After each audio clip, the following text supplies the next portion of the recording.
Dear students, in this session we are discuss how to compute residential status of an individual.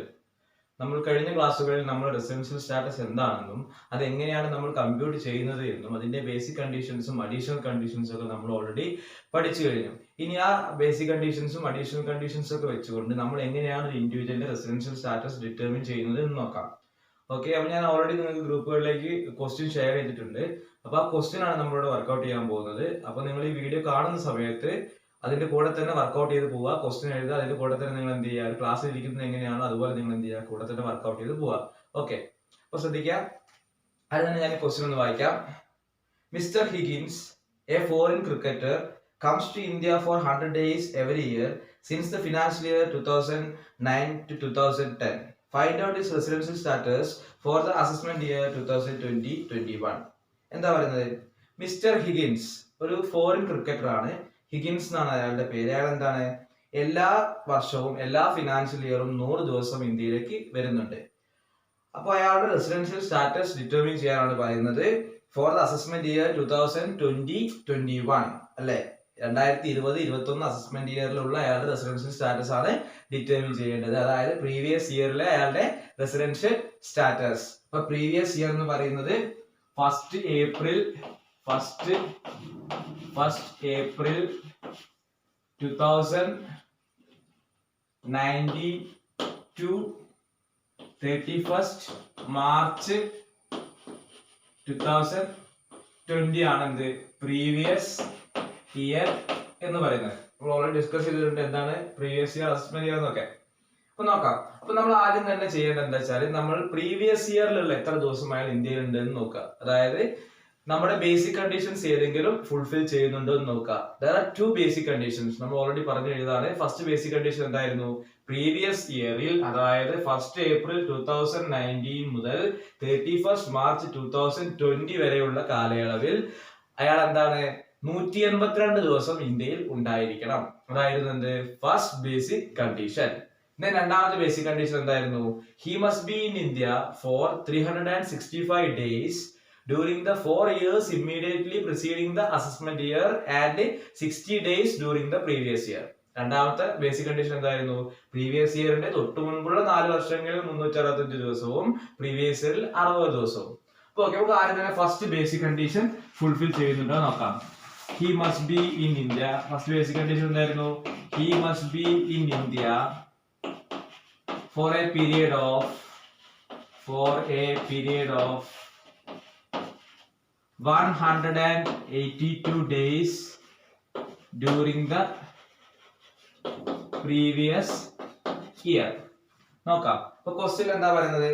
എല്ലാ കൊല്ലവും 100 ദിവസം അയാൾ ഇന്ത്യയിൽ ഉണ്ട്. അങ്ങനെ പറഞ്ഞാൽ 2019-20 പ്രീവിയസ് ഇയറിൽ എത്ര ദിവസമാണ് ഇന്ത്യയിലുള്ളത്? 100 days.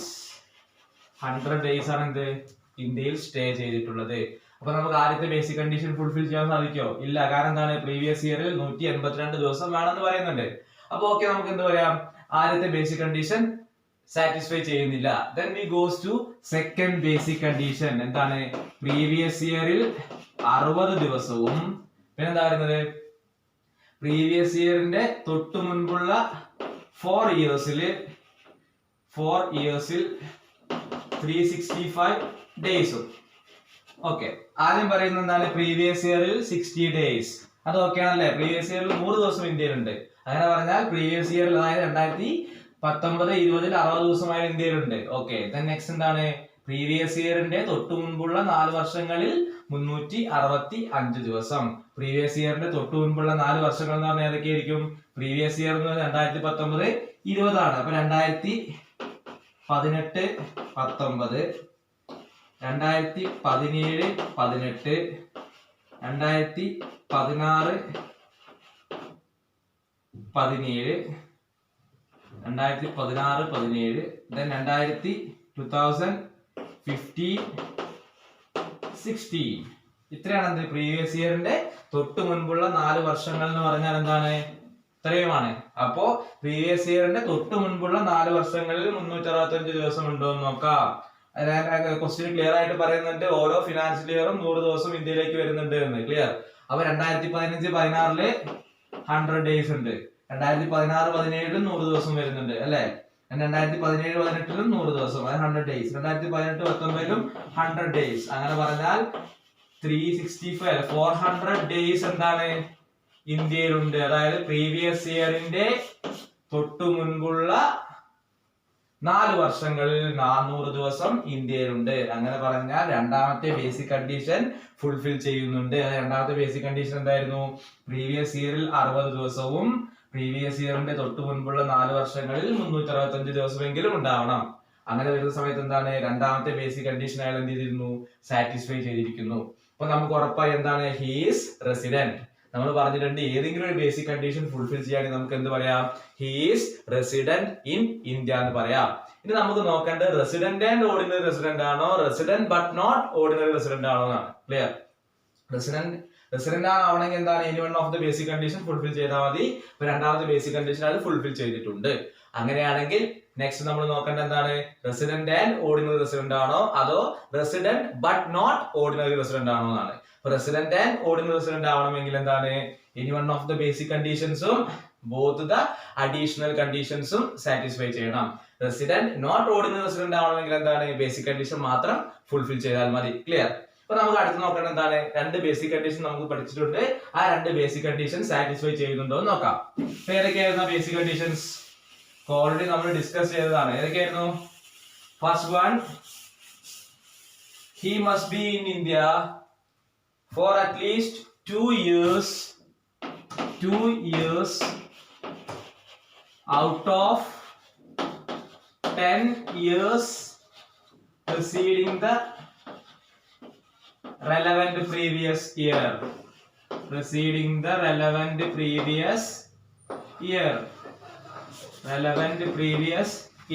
Previous yearന്റെ തൊട്ട് മുൻപുള്ള 10 വർഷങ്ങളിൽ 2 വർഷമെങ്കിലും അയാൾ ഇന്ത്യയിൽ ഉണ്ടായിരിക്കണം. അയാൾ ഇന്ത്യയിലുണ്ടോ? ഇല്ല. കാരണം എന്താണ്? ഓരോ കൊല്ലം എന്താണ്? അയാൾ 100 ദിവസം വന്നു പോവാണ്. പ്രീവിയസ് ഇയറിന് തൊട്ട് മുൻപുള്ള 10 വർഷങ്ങൾ എന്താണ്? 2 വർഷം സ്ഥിരമായിട്ട് അയാൾ ഇന്ത്യയിൽ നിൽക്കുന്നുണ്ടോ? ഇല്ല, ഒരിക്കലും. കാരണം എന്താണ്? ഓരോ കൊല്ലവും 100 ദിവസം വരുന്നു, അയാളുടെ എവിടെയാണ് അയാളുടെ രാജ്യം അവിടേക്ക് പോകുന്നു. അങ്ങനെ പറഞ്ഞാൽ എന്താണ്?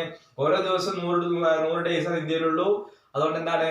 He is not in India for 2 years out of 10 preceding relevant previous years. അപ്പൊ എന്താണ്? He does not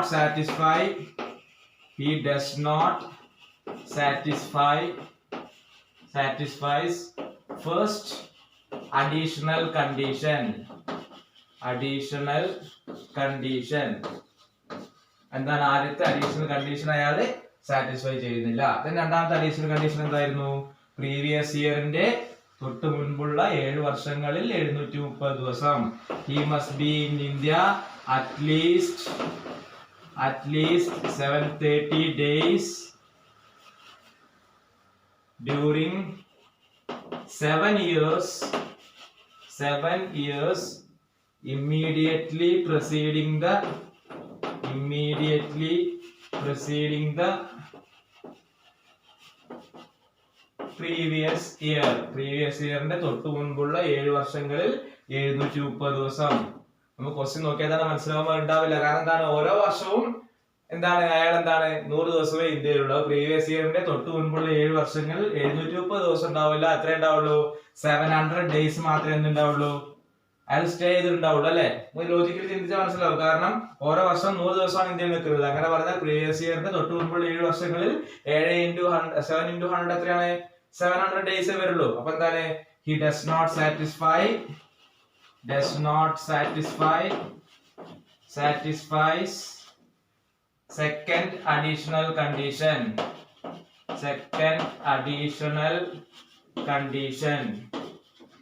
രണ്ടാമത്തെ അഡീഷണൽ കണ്ടീഷൻസും അയാൾ സാറ്റിസ്ഫൈ ചെയ്തിട്ടില്ല. അങ്ങനെ പറഞ്ഞു കഴിഞ്ഞാൽ എന്താണ്? He satisfy any one of the basic condition but does not satisfy both the additional conditions. നമ്മൾ പ്രോബ്ലം ചെയ്തപ്പോൾ മനസ്സിലായി എന്താണ്? ഒരു ബേസിക് കണ്ടീഷൻ അയാൾ ഫുൾഫിൽ ചെയ്തിട്ടുണ്ട്. അതായത് പ്രീവിയസ് ഇയറിന്റെ തൊട്ട് മുൻപുള്ള 4 വർഷങ്ങളിൽ 365 ദിവസവും പ്രീവിയസ് ഇയറിൽ 60 ദിവസവും എന്ന് പറയുന്ന ഒരു ബേസിക് കണ്ടീഷൻ ഫുൾഫിൽ ചെയ്തിട്ടുണ്ട്. പക്ഷെ 2 ബേസിക് കണ്ടീഷൻസും ഫുൾഫിൽ ചെയ്തിട്ടില്ല. അങ്ങനെയാണെങ്കിൽ അയാൾ ആരായിരിക്കും? Resident and ordinary resident. So therefore his residential status is his residential status is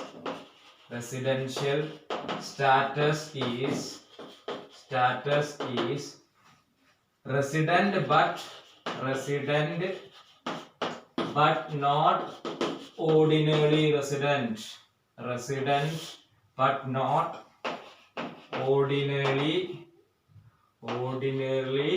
resident. Okay, എന്തുകൊണ്ടാണ് resident but not ordinary resident ആകാനുള്ള കാരണം he fulfill any one of the basic conditions but does not satisfy both the additional conditions. Okay, അപ്പോൾ ഈ ക്വസ്റ്റ്യന്റെ answer എല്ലാവർക്കും മനസ്സിലായെന്ന് വിചാരിക്കുന്നു. Thank you.